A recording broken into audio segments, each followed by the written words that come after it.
Les causes maintenant de cette contre-performance, je viens d'expliquer en partie une bonne partie de la cause. D'abord, c'est que le système ne capte pas, ne met pas tous ses enfants dans le circuit. Deuxièmement, je l'avais dit aussi à l'introduction, il y a bon nombre des communautés qui sont exclues et ça explique aussi donc ce manque de performance ou cette contre-performance.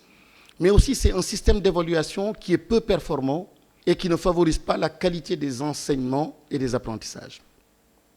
Plus clairement, plus précisément, c'est l'absence d'un dispositif national d'évaluation. Donc, les systèmes d'évaluation aussi au plan international ne sont pas suffisamment alignés par rapport à nos objectifs. L'irrégularité de l'organisation du système national d'évaluation des rendements scolaires. Au Sénégal, donc au sein du ministère de l'Éducation nationale, il y a un observatoire national d'évaluation, mais qui ne fonctionne pas.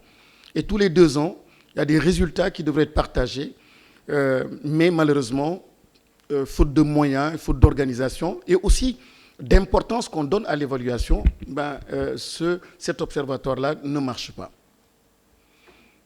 Une deuxième cause des contre-performances, ce sont les conditions d'apprentissage qui sont défavorables à la réussite scolaire. Plus précisément, c'est le non-respect des normes et standards de qualité dans la majorité des établissements scolaires. La persistance des abris provisoires, les effectifs pléthoriques dans les salles de classe, le déficit de salles de classe et de tables de banc, déficit persistant en personnel enseignant, il y a une persistance des classes spéciales. Je l'avais évoqué tout à l'heure. Il y a un déficit de manuels scolaires et matériels, et il y a aussi une faiblesse de la prise en charge de l'alimentation, en fait, les cantines scolaires. Aujourd'hui, on n'est qu'à 22% de couverture nationale. Un troisième point, pour expliquer les contre-performances, sont les dispositifs d'accompagnement et d'évaluation de la performance des enseignants qui est insuffisant.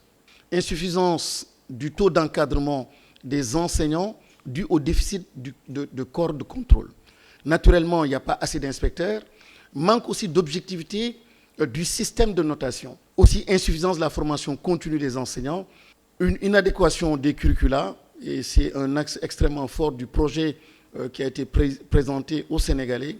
La lourdeur des programmes, un manque d'endogénisation des programmes, une utilisation d'une langue étrangère non maîtrisée par les apprenants, surtout au début, les limites des formats actuels des examens, la non-atteinte du quantum horaire dans beaucoup d'écoles, absence de curriculum unifié et intégré du préscolaire au secondaire et une faible intégration des daara dans le système éducatif et enfin une insuffisance de passerelle entre les offres d'enseignement.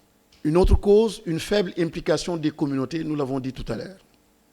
Une faible implication de communautés, faible participation des collectivités territoriales alors que l'éducation est une compétence transférée, faible implication de certains parents dans le suivi parental des candidats et enfin une non-fonctionnalité de certains organes de gestion des écoles et établissements. Une sixième cause, la non-généralisation de la préscolarisation des enfants, nous l'avons évoqué tout à l'heure, faible taux de préscolarisation, 19%, et 19% pour le préscolaire, 81,9% pour l'élémentaire,